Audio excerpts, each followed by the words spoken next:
Live news. आज आपने देखा होगा सोशल मीडिया के ज़रिए या टीवी के ज़रिए पूरे हिंदुस्तान में एक ही सदा और एक ही नारा गूंज रहा है, नुपुर शर्मा नवीन जिंदल को अरेस्ट करो। इसको लेकर के जो अभी कुछ दिन पहले नुपुर शर्मा और नवीन जिंदल ने प्रोफेट मोहम्मद सल्लल्लाहु ताला अलैहि वसल्लम के ख़िलाफ़ कुछ बयानबाजी की थी, उसके ख़िलाफ़ मुसलमानों में और हिंदुस्तान ही के नहीं बल्कि पूरे दुनिया के मुसलमानों में आक्रोश देखने को मिल रहा है, आक्रोश पाया जा रहा है। लोग गुस्सा में हैं कि आखिर क्या वजह है कि जो लोग मुसलमानों के धार्मिक लोगों के साथ हमेशा खिलवाड़ किया जाता है, कभी मस्जिदों पर आवाज़ उठाई जाती है तो कभी प्रोफेट मोहम्मद सल्लल्लाहु ताला अलैहि वसल्लम पर, तो कभी दरगाहों के ऊपर आवाज़ उठाई जा रही है। इसी को लेकर के बिहार के अरवल ज़िला के कलेर प्रखंड के जामा मस्जिद कलेर में कुछ लोगों ने यहाँ पर भी एहतजाज का मामला यहाँ पर देखने को मिल रहा है और काफ़ी भीड़ में, हज़ारों की संख्या में आप पीछे तक के काफ़ी लोग देखने को मिल रहे हैं और चारों तरफ हमारे लोग भी काफ़ी खड़े हैं। लोग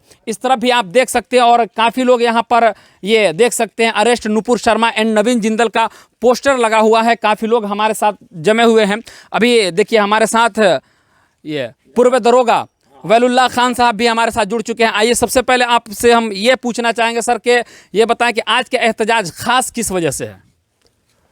इसका जवाब मेरे पास तो ये है कि गुस्ताख़ रसूल का एक ही सज़ा, उस सरतन से जुदा, और हम आज भी करते हैं तो हो जाते हैं बदनाम, तुम कत्ल भी करते हो तो चर्चा नहीं होता। हम अपने दिल के ज़ख़म, दिल की दर्द, दिल के कर्ब को कहाँ ले जाएंगे? आप ही के माध्यम है, आप ही का ज़रिया है कि मेरी आवाज़, दबी हुई आवाज़ को, रोते हुए बहता हुआ खून के आंसू को पूरी दुनिया के मुसलमानों तक पहुँचावें। और ये बैनर सिर्फ पे मैंने उर्दू में नहीं लिखा है, फ़ारसी में भी है, अंग्रेज़ी में भी है, अरबी में भी है कि पूरे दुनिया के लोग, पूरे दुनिया की आवाम इस कर्ब दर्द को तकलीफ़ करके मुसलमान, हिंदुस्तान के मुसलमान क्या तकलीफ़, क्या कर्ब में मुब्तला है। और आपकी चाहत क्या, चाहते क्या, एहतजाज क्यों रखा गया, किस वजह से रखा गया है? इसलिए कि आज भी यहाँ के जो न्यूट्रल माइंड के आदमी हैं, ख़ास करके कलेर या पूरे हिंदुस्तान में, ये तो गंगा जमनी तहज़ीब के हम लोग हैं। यहाँ हिंदू मुसलमान की एकता मिसाली है। आज भी कोई शादी ब्याह होता है तो हिंदू में शरीक होते हैं, मुसलमान मुसलमान में शरीक होते हैं हिंदू। यहाँ किसी तरह का बेमनस्ता या भेदभाव की बात नहीं है। लेकिन सियासी लोग अपना रोटी सेंकने के लिए, अपना नाम को चमकाने के लिए किसी न किसी मज़हब के पेशवा को बदनाम करते हैं और कीचड़ उछालते हैं। जबकि इसके लिए सख्त कानून होना चाहिए कि किसी भी मज़हब के पेशवा को बदनाम करने का, कीचड़ उछालने का, उसको टारगेट करने का एक सख्त कानून होना चाहिए और उसको सख्त से सख्त सज़ा मिलनी चाहिए। अच्छा, तो सज़ा के तौर पर तो बीजेपी ने नवीन जिंदल को और ये नुपुर शर्मा दोनों को निष्कासित कर दिया, तो फिर किस तरह की सज़ा आप चाहते हैं? पार्टी से सस्पेंशन कोई सज़ा नहीं है। Suspension is not punishment. Suspension कोई सज़ा नहीं है। ये तो आवाम की ज़ुबान बंद करने के लिए, बेवकूफ़ लोगों को बनाने के लिए कि हमने पार्टी से सज़ा कर 6 महीने के लिए सस्पेंड कर दिया। तो ये तो कोई सज़ा नहीं हो, 6 महीने के बाद फिर पार्टी में दाखिल हो जाएगा। उसके लिए FIR होता, उसकी गिरफ्तारी होती, उस पर वो जेल जाता, उसके लिए कोर्ट से सज़ा होता। जो भी कानूनन उस पर जो बनता है, जो उसका मुस्तहक है, जज उसका फैसला करेंगे इस पर क्या सज़ा है, कौन सेक्शन में इस पर केस होगा, उस पर केस होना चाहिए। वो मुजरिम है। पूरे दुनिया के मुसलमानों के रूह को, दिल को मजरूह किया है वो। और हर आदमी तड़प करके हम अपना दिल के बात को व्यक्त कर रहे हैं आपके सामने कि उसको सज़ा क्यों नहीं, उसको सज़ा अनिवार्य रूप से सज़ा होनी चाहिए। अच्छा, बहुत बहुत धन्यवाद। जैसा कि इन्होंने कहा कि उसने पूरे दुनिया के मुसलमानों को जान के उनकी रूह को तकलीफ़ दी है। हालांकि जहाँ तक कि नुपुर शर्मा ने अपने दूसरे बयानों में कहा है कि हमारे प्रभु, हमारे राम और ये हमारे कृष्ण के ये उनके लिंग को, शिवलिंग को मजाक बनाया जा रहा था, इसके वजह से ये बात हमने कही है। इस पे क्या कहना चाहेंगे आप? किसी ने कोई बात नहीं कहा है। शिवलिंग को अपने दिल से गढ़ करके वो बात कह रही हैं। तो शिवलिंग जो वो आस्था जिनको उनको है अपने शिवलिंग से, हमारा तो कोई उससे नफ़रत, कोई बोझ, कोई हसद, कोई जलन तो हमारा है नहीं। वो पूजा करते हैं अपने घर में या मंदिर में, तो हमको उससे क्या लेना देना है? हमको उससे कोई नफ़रत नहीं है। वो अपने धर्म के अनुसार वो अपने पूजा पाठ करें, दिन भर लीन रहें, तपस्या में लीन रहें, तो हमको उससे क्या लेना देना है? लेकिन हम पर क्यों कीचड़ उछाल रहे हैं? अच्छा, मतलब ये कहना है कि हम आपके धर्म पर उंगली नहीं उठाते हैं, तो आप भी हमारे धर्म पर उंगली नहीं उठाते। चलिए, अभी हमारे साथ जुड़ चुके हैं कलेर के गुरुओं के महागुरु मौलाना खालिद अली शमसी साहब। सबसे पहले तो हम आपको अपने चैनल के माध्यम से स्वागत करते हैं सर। शुक्रिया। अच्छा, एक बात बताएं कि इस तरह का मामला पहले भी पास्ट में भी गुजर चुका है कि कई लोगों ने प्रोफेट मोहम्मद सल्लल्लाहु ताला अलैहि वसल्लम के खिलाफ बयानबाजियां की हैं, लेकिन इस बार कुछ ज़्यादा ही जोश खरोश पूरे वर्ल्ड से देखने को मिल रहा है। इसके बारे में क्या कहना चाहेंगे आप? उसके बारे में हम ये कहेंगे कि जब कभी हुजूर पाक सल्लल्लाहु ताला अलैहि वसल्लम या मजहबी शख्सियतों के ख़िलाफ़ हुआ है, यहाँ बयानबाजी हुई है, तो मुसलमानों ने एहतजाज अपने अपने तौर पर किया है। लेकिन मामला यहाँ हिंदुस्तान में घेरा घेरी और सियासत के जाबिराना पहलू की वजह से वो हम हक़ की आवाज़ को बहुत ज़्यादा दूर तक नहीं ले जा सकते कि यहाँ तो बात करने को तरसती है, ज़ुबान मेरी वाली कैफियत है।